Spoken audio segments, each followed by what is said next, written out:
that in order, we talked about that in order for people to come to the church, we have to show ourselves to be friendly. And that having people to come to the church is not so much about you grabbing the Bible and hitting them with the head with the Bible. It's you being a servant and teaching them that through serving by providing service for them, that's what God is about. We see that Jesus, when he was going through his ministry, that he did service. You know, it was the service was all about healing. It was all about healing. You know, when you go through his ministry, he preached, but he didn't preach every Sunday. He wasn't preaching every day. What he was doing was serving. And when he saw someone, he healed the blind, and healed the lepers, and healed the dead, and took the and saved those that were possessed. He talked about that is ministry. And he was teaching his disciples how to serve. You know, and we know the story of when Jesus was talking about I'm leaving, and they're all at the table, and they're all jockeying for position, and they're all trying to who's going to be the next person in line, and who's, one is the associate pastor, and they're waiting for the pastor to die so they can take the position. And then Jesus says, Simon, Simon. And that's what God is telling us. While we go through these political processes in the church, right?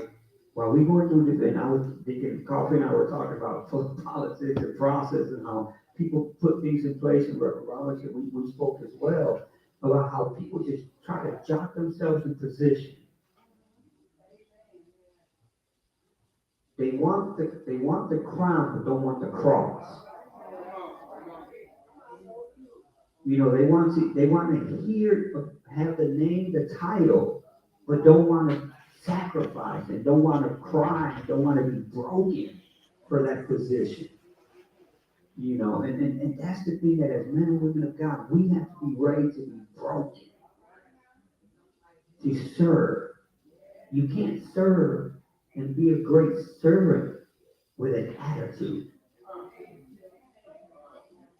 and getting upset because you have to serve. So I'll give you two stories, and we'll get into the scripture. And if you've done your homework and you already know what we're going to be talking about, the second week is what? Serving great, right? Becoming great through service. I have my glasses on, so becoming great through service. So it's not becoming great because of your position. It's not becoming great because of your degrees. It's not becoming great because you have influence. It's becoming great because you serve. And then it's also becoming great because of your service, but it's because of the service with a happy smile. Happy to serve. That's the difference, right? Because you can serve and not be great at it. You can be a terrible servant, right? You can be very terrible. If we remember the Jeffersons, remember, she was always having an attitude, talking back, right? George Jefferson say do something, she'll get mad at him and say something, you do it, So some of us act like that. That when God says, I need you to serve, you tell God you do it. Because I don't like Sister Barnett, because she looked at me funny, so I don't want to serve her. Or she gave me an attitude, so during communion, I just bypass her and I give everybody else communion, and somebody else better give a communion. I'm not going to give it to her. So to become great through service is humility, right? It's through humility, through happiness, happy to serve, and willing to serve, and willing to remember that it's not personal when the sheep bite you, because sheep do bite, and some of them bite better than others. And that's the thing that we have to learn, not only as pastor or ministers or deacons or trustees, but as men and women of God, that when you serve, understand that you're going to get paid. You have to understand that you're going to get bitten. So for you to walk and work in ministry and think that you're not going to get bitten, yeah, I don't know who taught you. Go back to the book of Genesis. Go back to Exodus. Go back there when Moses got so mad he beat the rock. So you knew the people, Israelites were people of color, because we people of color can get people mad very quickly. And poor Moses couldn't get into the promised land because he got upset. And that teaches us that as men and women of God, as servants, we can't let our emotions dictate how we serve. So to be great servants is to follow the will of God. So let's go to Mark 10.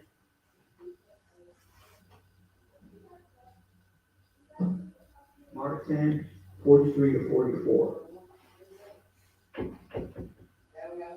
So I'm going to read the King James Version first.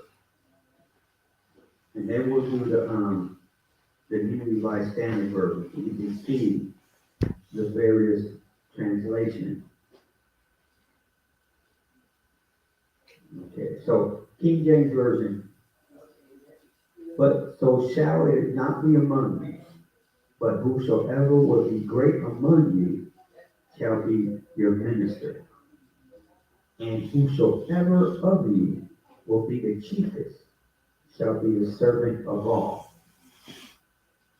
So let's go into the New Revised Standard Version. I'll read that. But it is not so among you. Instead, whoever wishes to become great among you must be your servant. And whoever wishes to be first among you must be slave of all. So if we break down, what does that mean?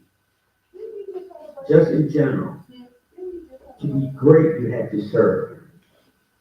And to be the highest one, you have to be servant of all. So it's not so much about the position or the title. It's about if you want to be there, you got to be the one that's willing to break their back and serve. So it's not about, well, I'm a pastor, so I'm just going to be in my office and I'm just going to sit right here and not do So anything. we're going to be having the business. I can't remember this company going to be in Go see the little kids that are in the hospital. Go to the jail. If that's what we want to have, we'll just bring that up. Go knock on doors. There's several things. That's what service Church is. picnic. When a member calls and says, "This is what's going on," picking up and then we used to have the family event. texting people, I think we should do at least one of those. How are you doing? I'm thinking about you. That's what the service is. He got some ideas too about that because of doing something on the ground. Pastor, you serve me, I will serve you. So that business meeting, that would be the time to present. Yeah. I know there's a trip, and talk about another trip to the Ark in Kentucky. I can't remember if the Washington D.C. trip is still on and the the table. title of ministers. And the thing is this. Let's just go a little bit further. There's people that have been licensed and ordained to ministers. There will be a time. For whatever reason, they're not going to be planning on the calendar for the whole year. So he's going to be asking for. So if you have the credentials, and he knows some of the stuff that we have done, but it's for you to do the work. The other work. thing is we're gonna do the relay. It's not about personal feelings saying so that'll be on the calendar. But if I'm in prayer and God says, well, that meeting will be the time to sit down for a minute until they're ready. So we can talk about hash out whatever. Pastor, I pull you to the side and say, hey, I've been in prayer. And yes, while you have the credentials, we're going to work on it. We're going to work at plans and each one little by little. But you don't need somebody sitting out of the dust And let's not even go with license and ordained. If you're a singer and you want to be part of the choir, that's service. The choir is not for those that can sing well. The choir is for those that want to worship and want to lead in worship. That's the thing that we focus that we want to sound like Lauryn Hill and not sound like who you're supposed to sound like. Because you singing comes from the heart. And God looks at your heart, not so skill. You can be the greatest singer, and God don't even know who you are. So that's what we're talking about, servanthood. Is pull your arrogance away and your personal desire.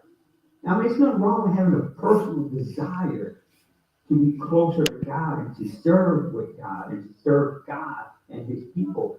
We're talking about that type of desire, but there's individuals that their desire is to be upfront and be all about them. Now, what cracks me up is seeing a choir practice, right? Now, you know you're going to sing the lead song. You practiced it. And then on Sunday, when they give you the mic, you act like you didn't know you was going to sing. Oh, I'm singing? Oh, my God.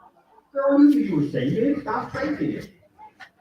That's what tickles me. It's like you practiced it. You know it's your song. And you act like you weren't going to sing. Let's not fake it. You know, singing is your role. Each of us have a role. Each of us have a part. We're part of the body. Each of us has a task. Get to your task. And if you need help with your task, ask for the help with your task. We're all of us are not perfect. I still call my pastor and say, hey, what do you think about this? You know, and then I get his advice. Then I call somebody else, what do you think about this? Because before I make a move, I have to get enough information and then go into prayer and say, okay, what do you know? He said this, God, now what do you say? Now what happens is we go with these two and forget what God says. So who has a comment or wants to throw something out there? Dealing with this. Okay, all right. So let's go to Matthew 20.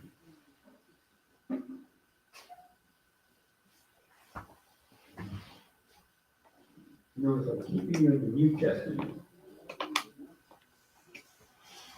Because if I told somebody Obadiah or something, I'll be like, where?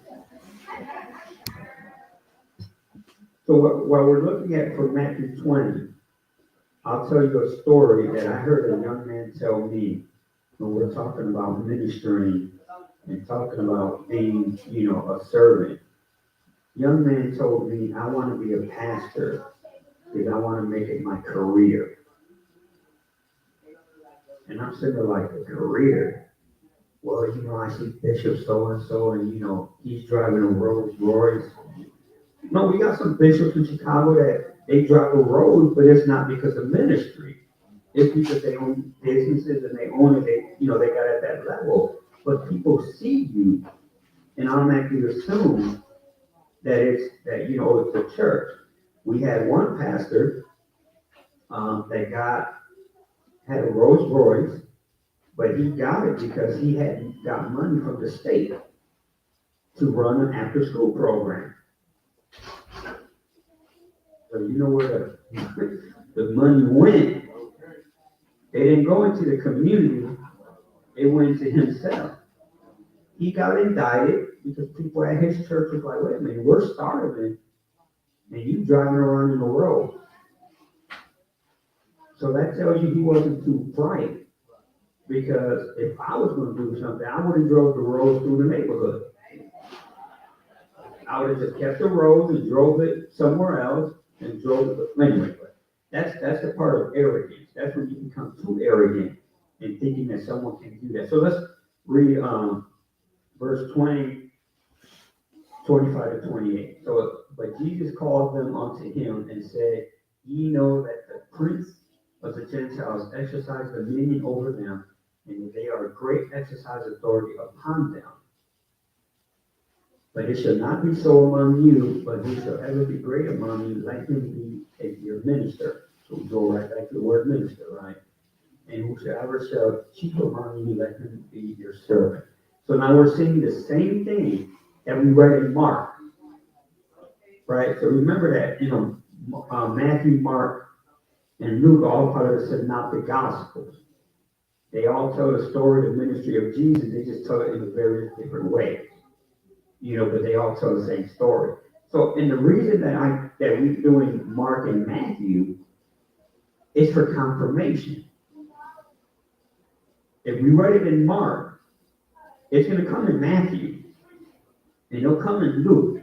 So here it's talking about the same thing. If you're going to be great, you got to be a servant. And if you want to be the chief, you got to be a servant. It's not about you being served. It's for you to serve. So as men and women of God, and this is going to be an ouch series in February, it's where are you at in your heart for service? Are you serving so you can showcase?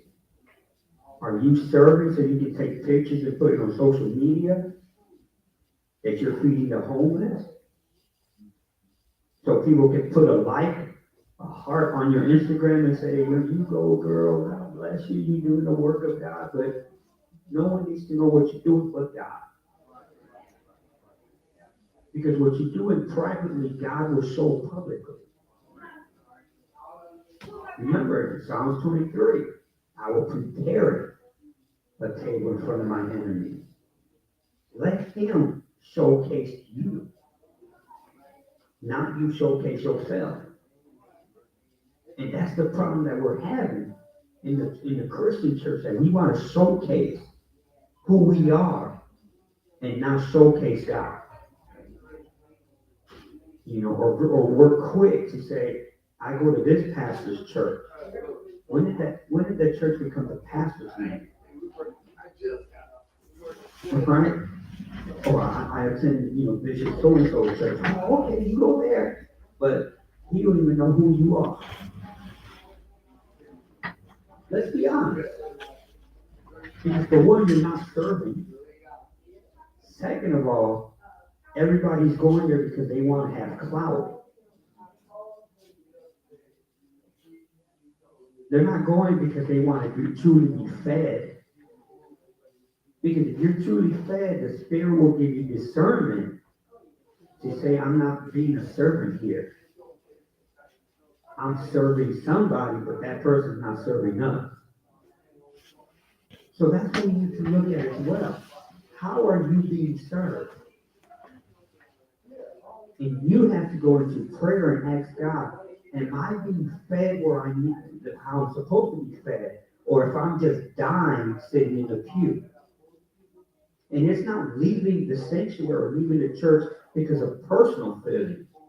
It's, are you being utilized to serve? And are you being fed true doctrine and true theology? Because all theology is not about rainbows and unicorns. Sometimes theology is to cut you in your throat. And for you to say, ouch. So think about it. Where are you at in service? What has God told you to do here at Mount Calvary? What has God shown you that you should be doing? And being a servant is not going against the leadership in charge of the ministry.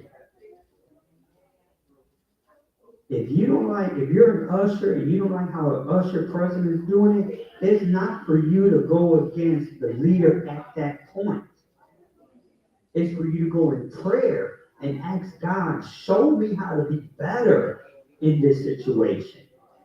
Not to change the person, but change you. Now remember when Saul died. When King Saul died, and one of the servants brought the crown to David. What did David do? He didn't put it on him. What did he do?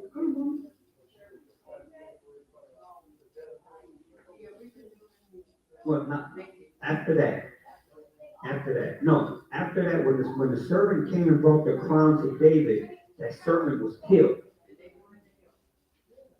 Because David did not want to take the crown that way. And David said it was disrespectful for you to take the crown from the king, even though it was dead, until God gave David the crown.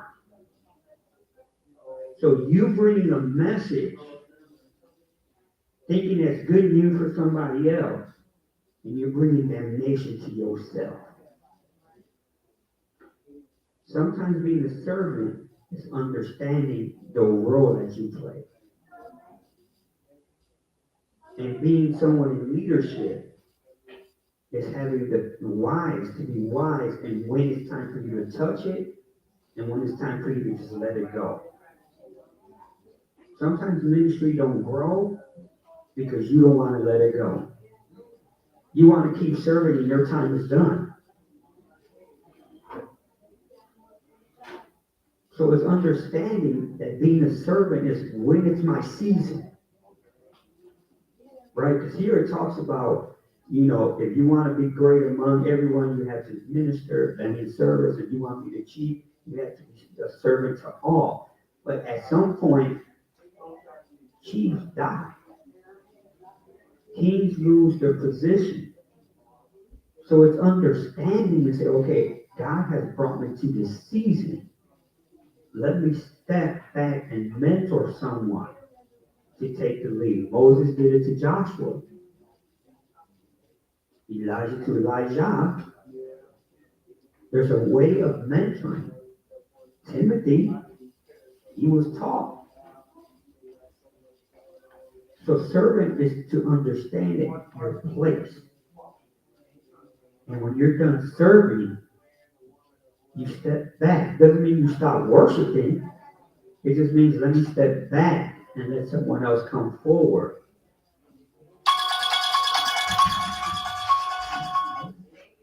Hey, Michael Myers. Hello. Larry. Yes. Any questions, comments? What's wrong with the sound system for the All right, let's go to Mark 9. What do you mean? What's wrong with it? you can hear people can hear my conversation. You hear me? Okay. We can hear people talking. Okay, but there's nobody talking now because I'm the only one in the sound room. That was a little while ago. But no, listen, you can hear yourself from this. And he came to Capernaum, and being in the house, he asked him, what was it that you disputed among yourselves by the way? But they held it by the way they had disputed among themselves, who should be the greatest. This ain't the time. I mean, I'll see what I can find out. If you notice, it doesn't say No, I they was in the sound room. dispute to see who's going to be the greatest servant. The greatest. Because I know people can hear from that microphone. They wanted the position, I don't want to kill the stream to try the to highest position. They didn't talk about how can I be a better servant, how can I be, a better this or a better that. They were fighting on who was going to be next in line. Okay. And when you're asked, why are you guys fighting? You see it said they stayed quiet. Because they knew that their fight wasn't a sanctified fight. It was an ego fight. It was a fight to be who's going to be the best, who's going to sit up front, who's going to be seen, who's going to have the media, who's going to be all of this stuff. But no one said, I just want to be great in the service. So the lesson is how to be great in the service. And sometimes God will ask you, You already know the answer. Why are you fighting? What you looking for? And everybody stay quiet, and God's like, because you guys are fighting over something that you have no control over. Church is split up because everybody wants to be a pastor. Well, I don't like the way they did this and said that. I'm gonna start my own church. I don't like the way they said this to me, so me and my family, we're gonna start our own church. Instead of just being humble and being in prayer and say, Lord, what do we need to do to make sure that the place that we're at doesn't do that to somebody else? That's what we do. We get upset and we leave. And then when we leave, we hurt the sheep.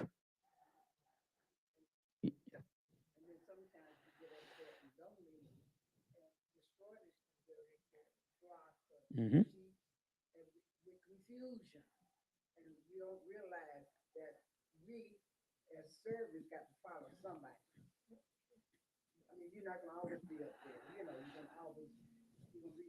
Yep.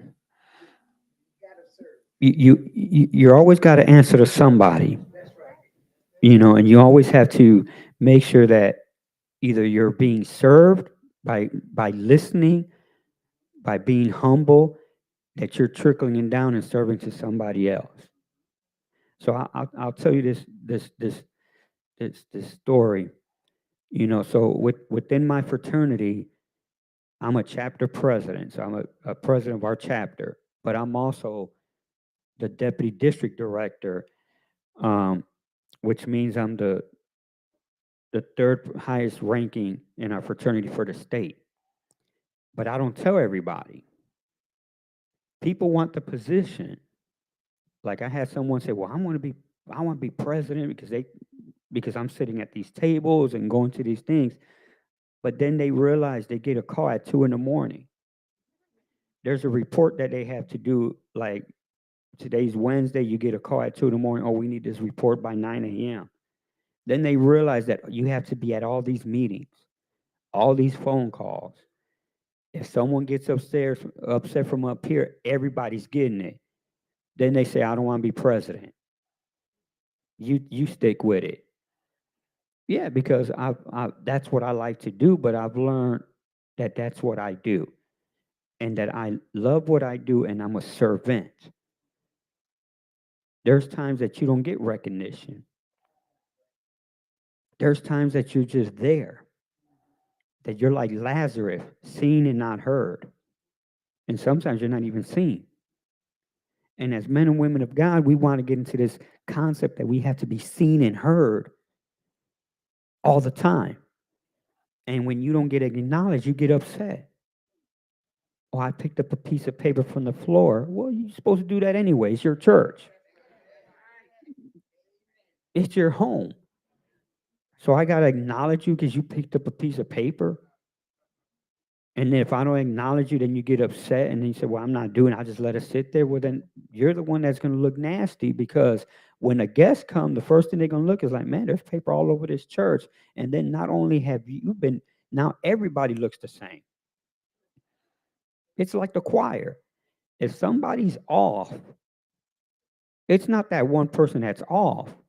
The choir's off. They don't say, oh, you're off. They say, oh, that choir's off. They sounded terrible. They sounded terrible. Not she sounded terrible. Now, you may say she sounded terrible, and you'll say she sounded terrible, and both of you say she sounded terrible, but everybody will say they sound a hot mess. I mean, that's how people view you. They view the church the same way. They don't say, oh, that member said this. No, they said Mount Calvary did this to me. That's what they look at. They look at the body. So you as an individual, you as a Christian have to always think in the back of your head, how am I acting? That not only is about how people view you, but how people view your church and how people view Christ. So we have to get away from our individualistic mentality and look at the group mentality, because my behavior reflects on everybody. Now, if I did something stupid in Kankakee, they're not going to say, oh, no, they're going to say, oh, he's the pastor of that church. That's what they're going to point to, the church. And then they'll say something about me, but it's to the church first. And then they'll be like, oh, well, he's a Christian, and then they put God in it. So we always have to look at the work that we do and where are we at in the spirit of the work that we do. That's the service piece. Where are you at spiritually when you're moving to do service? It's not to do service just to do service, because we have a quota and we want to look good because First Baptist or whoever is doing what, and we got to do what they do and beat them out. No, we do what God has asked us to do with the resources that we have. If they have 10 buses and we have one, we just have one. We're not going to go in debt to buy another 9 buses just to compete. We do ourselves. We do the one bus. If they bring 500 people and we bring 10 people, we bring 10 people. Because the 500 people, maybe one gets saved, but our 10 people, 10 get saved. It's not a competition, it's the quality than the quantity. It's not about standing in the corner praying so people can see you and to say, man, that church over there, they're all praying. Ain't none of the prayers going past the corner. I mean, let's be honest. It's the service. Are you praying because are you serving, or are you praying because you're being arrogant? Are you praying for those that you're interceding for, or are you praying for interceding for yourself? That's what you have to look at. That's what service is. It's all about the other person. It's not about you. And that's the thing, that when we walk in with Christ, it's about the other person.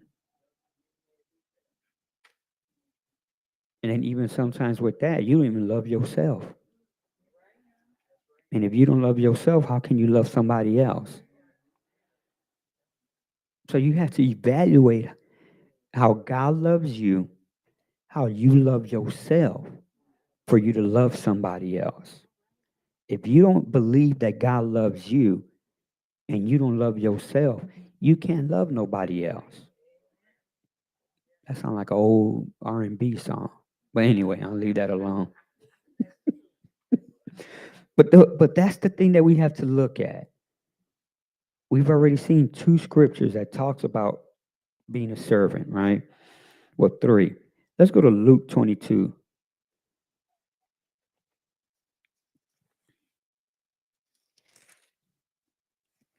And you guys should be talking more because y'all should have read this before we got here. But I'll leave that alone. Luke 22, verse 24 to 27. Can somebody read that? Luke 22, 24 to 27.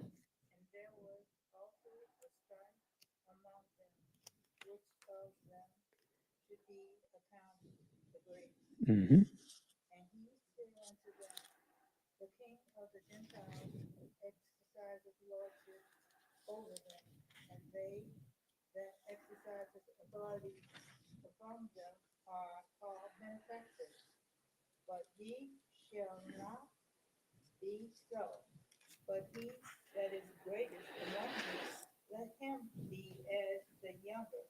Mm-hmm.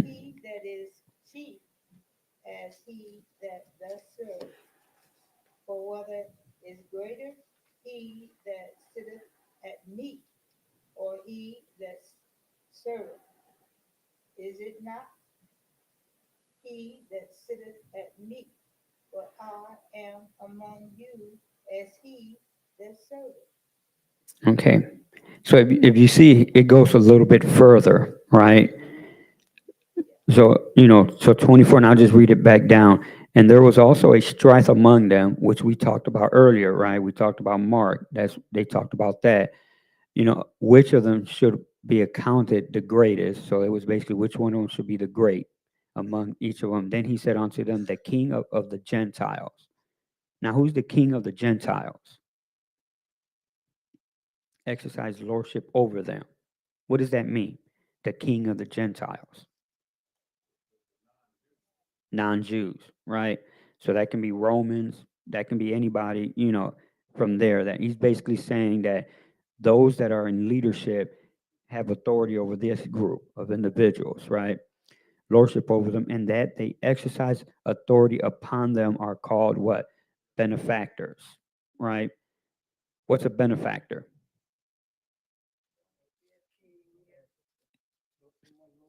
Someone that benefits, yeah. But ye shall be so, but that he that is greatest among you, let them be as the younger, and that he that is the chief as that he doth serve. So we're talking about being a serve again, right? Servants. For whether the greatest, whether for whether it's greater that the sitteth at meat, or that he serveth, is not that he sitteth at the meat, but as I am among you, or as he that serveth. So the question right there, which one is greater? The one that sit down and eat, or the one that serve? Right. So here basically Jesus is saying, you have some that are rulers. They get benefits from being a ruler. They sit at the table and they're always eating the meat. Are they greater? Or is it the one that serves greater? The one that serves is greater. But then the thing is, in society, we have that mentality that the one that serves is lesser than the one that's sitting at the table. So when you're at a restaurant, watch how you rude to, right?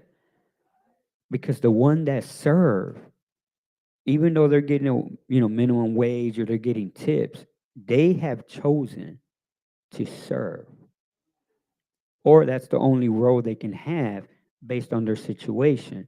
So when you're sitting at a table and you're demanding and you think that you're entitled because you're the one paying, that means you're demeaning the person. Now you're not looking at them as a person, but they're serving. And you forget that they're the ones that are holding your food. Man, we'll be right back. Grab. They're spitting in your stuff, mixing it in the mashed potatoes and all that. And you taste, ooh, this is good. But you cursed them out.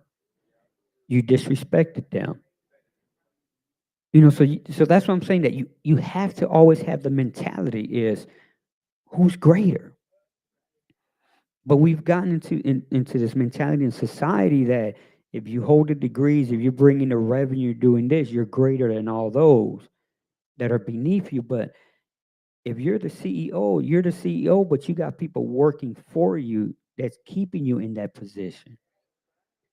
So you must treat them with love and respect because they'll work harder for you to keep you where you're at, your lifestyle. And as women, men and women of God, it's not about us being service. I keep saying that. It's about us serving. Because at the end of the day, it's not the blessing that we have here. I'd rather have the blessing in heaven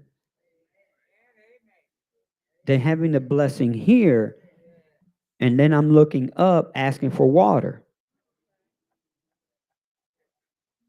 right? Some of us do that.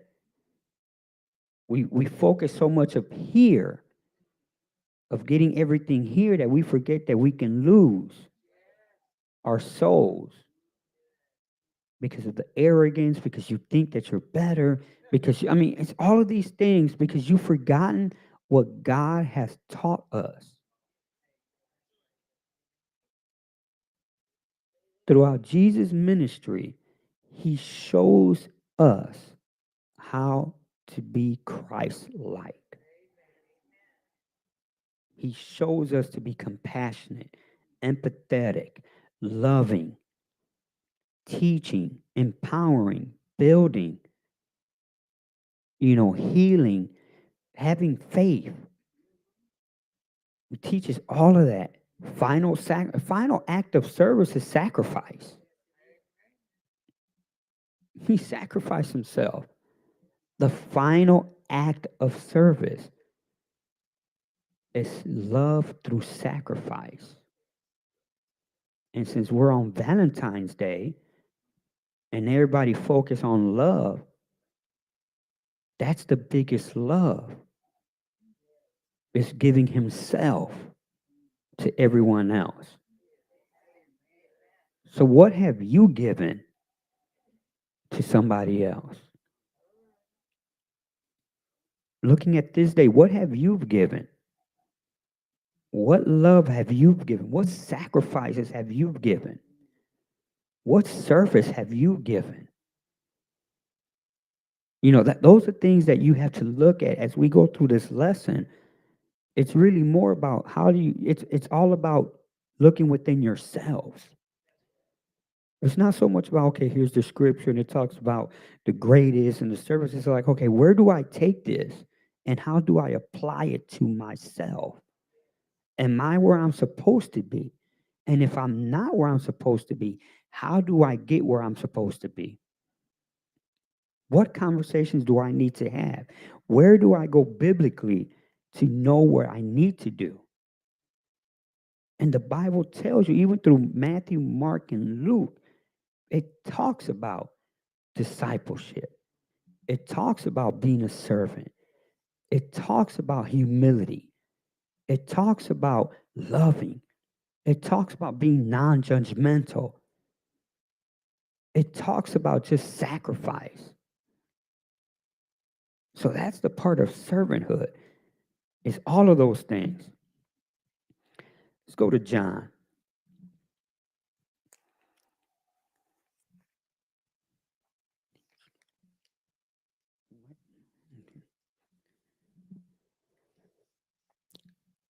John 13.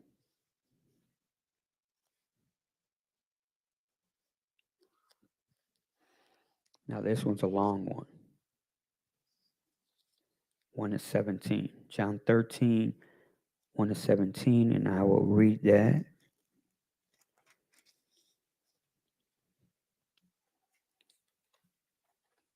Let's go with this.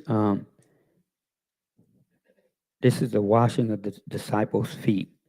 Now before the feast of the Passover, when Jesus knew that his hour was come, that he should depart out of this world unto the Father, having loved his own, which were in the world, he loved them unto the end. Verse 2, and supper being ended, the devil having now put into the heart of Judas, Simon's son, to betray him. Jesus, knowing that the Father had given all things into his hands, and that he was come from God, and he went to God. He riseth from supper, and laid aside his garments, and took a towel, and girded himself. After he poureth water into a basin, he began to what? Wash the disciples' feet, and to wipe them with the towel wherewith he was girded. Then cometh Simon Peter, and Peter saith unto him, Lord, dost thou wash my feet? Jesus answered and said unto him, what I do thou knowest not now, but thou shalt know that hereafter. Peter said unto him, thou shalt never wash my feet. Jesus answered him, if I wash thee not, thou hast no part with me.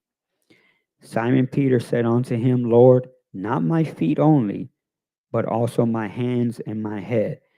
Jesus said to him, he that is washed needeth not save to wash his feet, but is clean every whit, and ye are clean, but not all. For he know that he should betray him, therefore he said, Ye not all clean. So after he had washed their feet, he had taken his garments and was sat down again, and he said unto them, Know ye what I have done to you? Ye call me Master and Lord, and ye say, Well, for I am. And if I then, your Lord and Master, have washed your feet, ye also ought to wash one another's feet. For I have given you an example that ye should do as I have done to you. Verily, verily, I say unto you, the servant is not greater than his Lord, neither he that is sent greater than he is sent him that sent him. If ye know these things, happy are ye if ye do them. That's a long mouthful. What does it say? It basically says, you do as I showed you to do. If you want to be part of me, you have to wash each other's feet. And if you are part of me, you must allow me to wash your feet. See, Peter was like, don't wash my feet, right? He was like, don't wash my feet. And, he said it because he was like, well, I'm not worthy of you washing my feet. But Jesus said, if I don't wash your feet, you can't hang with me because I'm cleaning you. I'm cleaning your feet. He didn't clean the hands. He didn't clean the head. He cleaned the feet. Why did he clean the feet? What's so significant about the feet? Well, it's not a fetish. No, I'm just saying, because I'm telling you, there's always one that will say something off the wall. Why the feet? It's the bottom. It's the bottom, but what else? That's what it is. It's the bottom and where you go. Because where you step is what you bring. So when you were growing up and your mom or your grandma washed the kitchen floor and you were outside, what did she always tell you? Wipe your feet. Take off your shoes. Do not bring this mess in the house. Because where you go is what you bring. And if you bring dirt, you're dirty. If you bring gossip, you're dirty. If you're backbiting, you're dirty. If you're lying, you're dirty. So what you bring into the sanctuary, you either cleanse the sanctuary or defile the sanctuary. So you have to understand where your feet go. He didn't wash the hand or the head, because Jesus is like, where the feet go is the heart. Your heart guides where the feet go. If you want to go to the bar, your heart is going to be, I want to go to the bar, and then it tells your head, then your head tells the rest of the body, and you move in that direction. So Jesus washed the feet, not only to clean the dirt, but to show humility. And then Jesus says, if I can't wash your feet, you can't be part of me. And then Jesus says, what? Since I washed your feet, and I am the master, and I'm the Lord, and I'm your Father, and I came from God, and God sent me, and I am higher among you, I am still your servant. And because I washed your feet, then you got to wash each other's feet. So it goes back to, it's not about you. It goes right back to the concept of you got to serve. So if Jesus washed your feet, you have to turn around and wash your neighbor's feet, because you must show each other humility.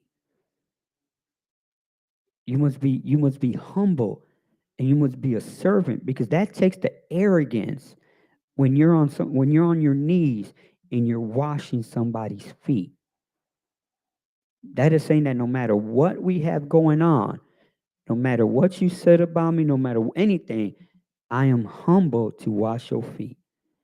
And then you have to turn around and wash somebody else's feet. But now let's go even further than that. You have to wash your feet with a true spirit. See, the problem is that you do have churches that wash feet, but they wash it because it's now tradition. It's not about self reflection like we do communion, right? That we reflect before we take communion, because if your spirit is wrong, you bring damnation to yourself. So washing the feet is a self-reflection of like, before I wash your feet, I have to make sure that I am cleansed so I can wash your feet. Because it has to be in the spirit of love, in the spirit of humility, in the spirit of brotherhood and sisterhood. That agape love, that high love, not the commercialized, Valentine's and Sweetest Day love. It's more of not that, every kiss begins with K love. None of that stuff. I know y'all like saying it to me saying to your spouse. Every kiss begins with K because you want that diamond. But it's truly the concept of just humbleness and being a servant. So I'm gonna let y'all know this. If we have a Good Friday service, I will be washing your feet. Don't act surprised if I announce it and I say I'm washing your feet. So get your pedicures ready. Get your feet ready. I'm serious. I'm serious. I've been in prayer about that because I have to show who I am. So you're the first to know, besides anybody watch social media, that we will be having a washing of the feet. That's why I say get your feet ready. I don't know where we're at on Good Friday. I don't know at that point, but I know there will be one service that will happen either a Friday or a Sunday. I will be washing the feet. So then that way it shows my humility as being a servant of this church. And then later on, you wash each other's feet, but it has to be me first. Myself, ministers, deacons, we'll do it together. I will do it, then they dry, do whatever, but it's going to happen. So get your foot appointments and all that stuff, bunions, get all that stuff taken care of. Get your nails done, all of that stuff, because it's supposed to be symbolic and it's supposed to be a level of communion.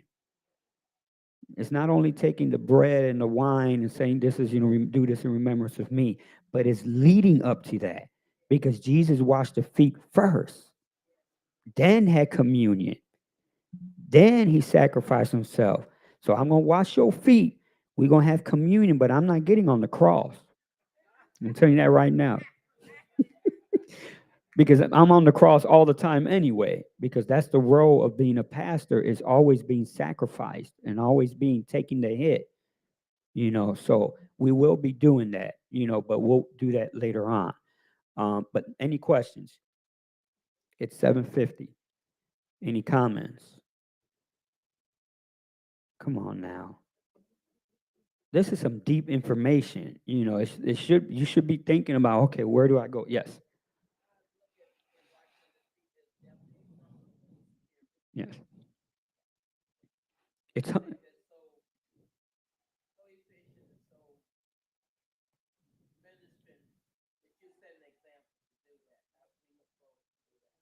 yeah.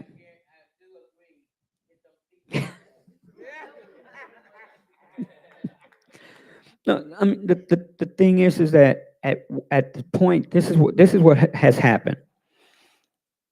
You've gone through your time. with no shepherd. You did what you had to do as a congregation. Was there mistakes? Yes. Was there prayer? Yes. Was there fasting? Yes. Was there arguments? Yes. Was there fights? Yes. Of course, we're all human. We all go through it. Was there phone calls at the midnight hour like, girl, did you hear about this? Yes, it's done that. That's in the past. You voted. I'm here. We're working together. There's an installation Sunday. The next step is the level of humility, and to say that this is what I'm committing to do. It's not about the position. It's about if I'm humbling myself, that means I'm serving.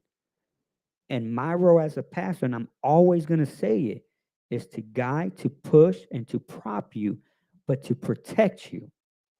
Because when someone says something crazy about Mount Calvary, I need to be the one protecting the church if I hear it, right?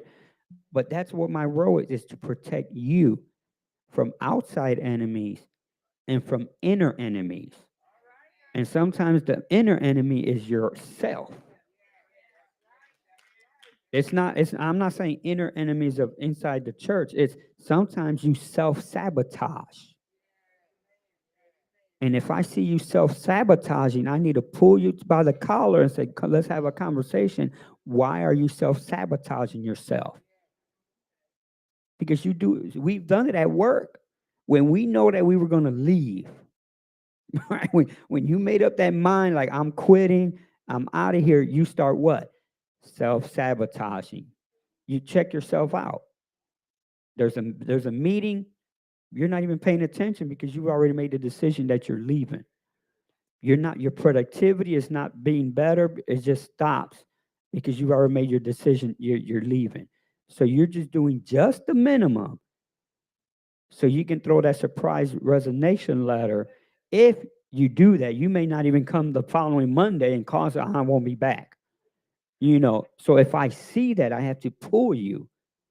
And especially if you're in leadership, because you self-sabotaging yourself, now you're damaging the whole ministry. And I am not going to let you damage somebody else.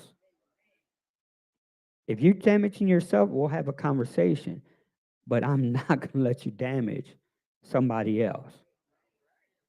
And so that's the thing. That's what my role is to make sure that we are pushing each other, holding each other accountable in love. And then my role is to see whatever talents you have is to put you in that position for you to work your talent. You may not see, so you may not agree with it. You may not see it, but I see something. And I'm going to say, Sister so-and-so, what about this? What's your passion? Oh, it's babies. Then why are you not doing something with the babies? We don't have any babies. Well, isn't that your job to go find some? Ain't to make none. I'm not asking you to make babies. I'm asking you to go get some, find some babies. I do not want, I'm telling you, because somebody going to say something. Y'all going to go to first lady and say, your husband said that we got to make babies? No, what do you mean make babies? We're not, no, but that's your role. If you're a male, if you're men, biologically, by birth, your job is to bring men. If you're in charge of the men's ministry, your job is to build the men of the church and to find some men to bring to Christ. Every ministry goal should be, who can I bring to Christ? Who can I bring back to church that have left hurt or upset? It's making the phone calls. It's not about gossiping. It's about you left, you need to come back. And then we should be like the father of the prodigal son, watching from afar, because your brothers and sisters of Mount Calvary, those that left, you know them. You know their attitudes, you know their mannerisms, you know how they look, how they walk. So you should be looking out the door and calling them back in and then running to them and hugging them, not wait for them to get to the door. You're supposed to be out there bringing them in and then not saying anything else, but welcome and we love you. And I said, well, hey, you don't go into the whole details why they left, why they upset, none of that stuff. Just bring them back. And God will guide us in bringing them back. You have to just worship with sincerity, pray without ceasing, fast the best way you can. Because you can't, some people can't fast the way they want to fast. So fast with something. We're in Lent season. Give up something. Give up some, even if it's for an hour or two. It's giving up. See, the thing is, we want to go the full yard. Oh, I'm going to give up some for 40 days. Nah, you're not ready to give up for 40 days. Let's be honest. You have to build on that. So even if it's like, if you like a candy bar and say, well, I'm going to give up candy bar for 2 hours, and you gave up Reese's cups for 2 hours, that's 2 hours that you didn't eat Reese's cups. That's celebration. Then the next day you said, well, I'm going to give up 3 hours or 2.5 hours. 3 hours, build it up. Our failure is that we want to go straight into the full 40. And then when we fail, then we're mad at each other and then we don't want to do it. So our job is to build each other up and say, just give it up for half an hour. Give it up for an hour. Get up for an hour and a half and build it. So when you're ready, then the next time you fast, you can fast the time that you made the commitment to fast. Anything else? Any questions? Prayer requests? None. Answered prayer? Oh, I'm sorry. Mhm.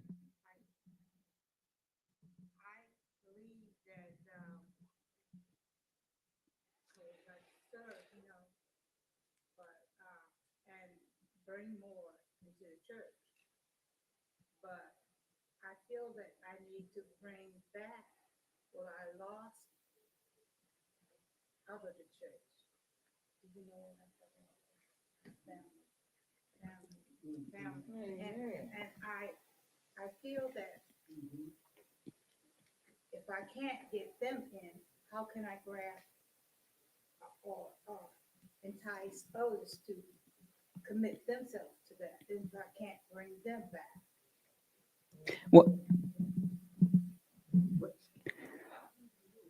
that is that is your task, is to bring family back. But it's not you bringing them back. It's Christ bringing them back. See, because what we do is we get into the mindset that I got to bring them back. The I part is prayer. The I part is fasting. The I part is just talking about the goodness of Christ. It's not so much as saying, well, why are you not coming to church? And you need to come to church, because we turn people off when you start the nagging part. You need to do this, you need to do that.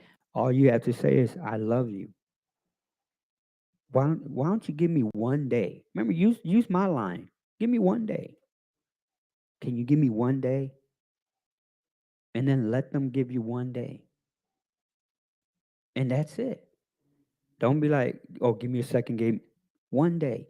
And then what you do is you go into prayer and say, Lord, whatever day they choose, work with them, touch them, you convict them, and then let the Spirit do what they're going to do. Let God do what He's going to do. The thing is that when we start getting ourselves in the mix and we start putting ourselves that this is what I'm going to do, then you're stopping God from what He has to do. So if you just do what you do, which is to evangelize, to serve, to pray, and just to have honest conversation without being judgmental, and just say, Lord, help my family. Then you move forward from there. Yes. And keep your faith. Yep. Yep. Yep.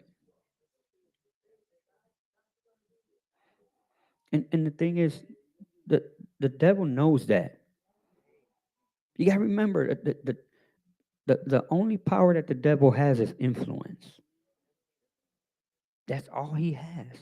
Because if he can get you to doubt just a little bit, that's it. Then your family will never come because you keep doubting it.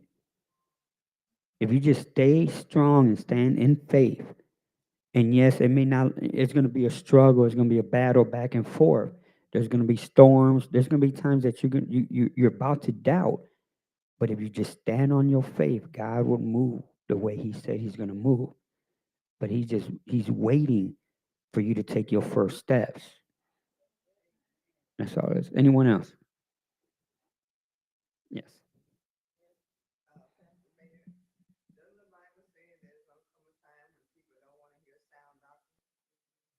Yeah, it's the time is now. It does say that in the Bible. There's going to be times that the ears are going to close.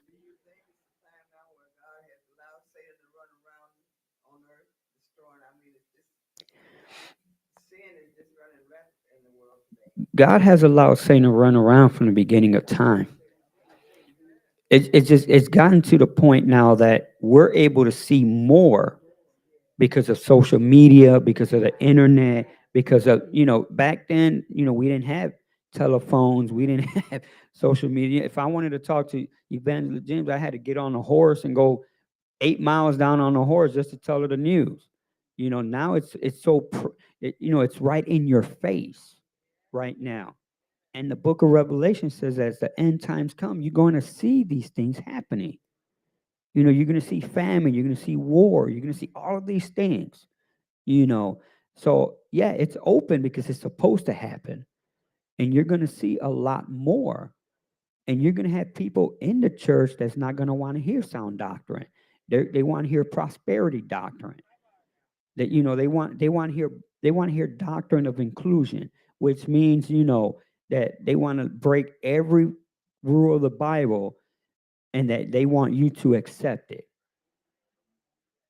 You have churches now that LGBTQ community they're saying they, them, they, and all that, and that Jesus is them, they, and that they, all of these things, and people are falling for that. And you got to remember, the power of Satan is influence. So if I can get you to believe in something that is not right, but I can make it sound good. Well, who saw the video of oh my God, I forgot her name.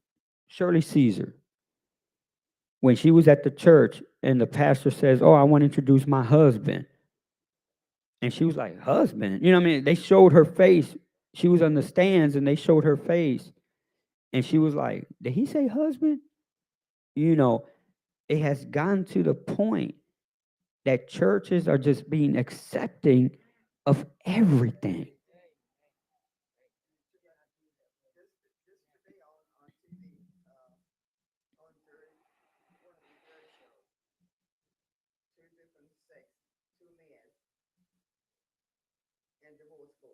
Hmm. Yeah. Yeah, it's publicized. They're seeing it. It's being allowed in the school system. Prayer is not allowed to be in the school, but everything else is. So what do we do as a church? We teach our children. Remember, our job is to hate the sin but love the people. So it's not condemning people, it's condemning the sin. We still have to what? Serve. And I'm going to say it now, like I said it when Lori and I were being interviewed. If a gay couple comes in with some kids and need food, we still give the food. We don't say, "Oh, because you're gay or white or black or Asian or whatever, we're not going to feed you," because that's not what God asks. God asks us to serve and then let Him deal with the sin. It's not our job. Our job is to teach the word. Our job is to evangelize. Our job is to love and to serve. But our job also is to have a stance. Not be disrespectful, but say, "But the word of God teaches us this. I love you, and I'm going to support you, and I'm going to serve with you, and I'm going to do what I can, but You let God do what he does. And when we start getting in front of God, we mess things up. So we just have to let God do what he does. And then God is expecting us to do what we have to do based on his doctrine and what he teaches us to do. Okay, any answer prayer, praise reports? Okay. Yes.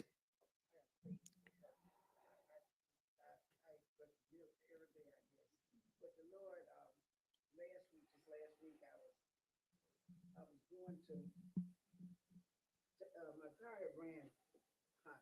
Mm-hmm. Well, a light had came on, the light come on, and my husband, he didn't know what he was doing. He was gonna put some fluid in the radiator, Right. put it in the wrong place. And where I was taking the car back, and everything went hot, and all the lights came on. So I just started praying, Lord, please don't let me stop out here on the on the back road. Just let me make the town so I can get some help. So I kept on driving, Lord help me make the leave by. I kept right on driving, and I made it there. So when I got there, the mechanic told me, he said, I don't know how you made it. I said, I do. Mm. I do. I know how I made Yep. it because this car don't have a drop of antifreeze or nothing in it, Mm. and the radiator had cracked. Mm. That's how hot it ran, but it had, an automatic cooling system that kicked in. But I say that to say this, the Lord answered my prayer that I prayed for. And Mhm. let me make it Yep. to town, or let me make it to Levi's where I took my car, and he did. I didn't pray for it not to be damaged because I figured something was going on with all the lights on. So Yeah. I just thank the Lord for answering my prayer and for allowing me not to get stuck out on the road by myself. No, and God answer prayers. And the thing is, God is going to answer the prayers of his children, whatever we go through. So it's always great to have a praise report because every day we wake up is a praise report. Every day we're able to, make it safely somewhere is a praise report. So it's 8:08. So let's go into prayer. Deacon Carver, can you pray us out? When you're going out on this frontage road, when I came off 17 by the dollar store tonight, there was a person standing right in the median on the frontage road. I almost hit her.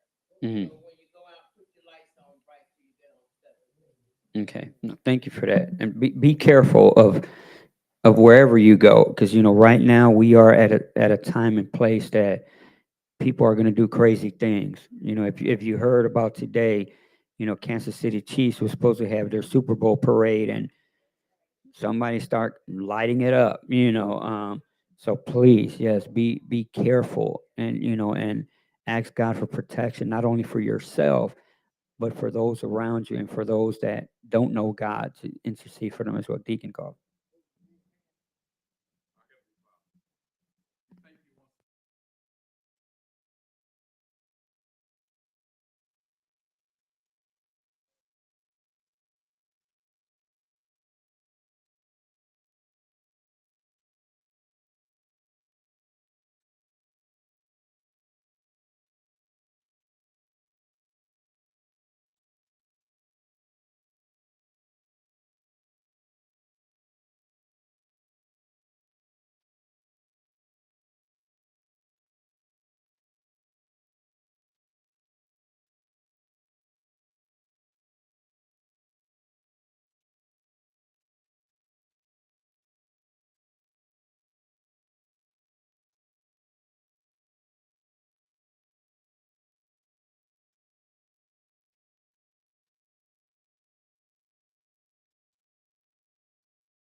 Yes.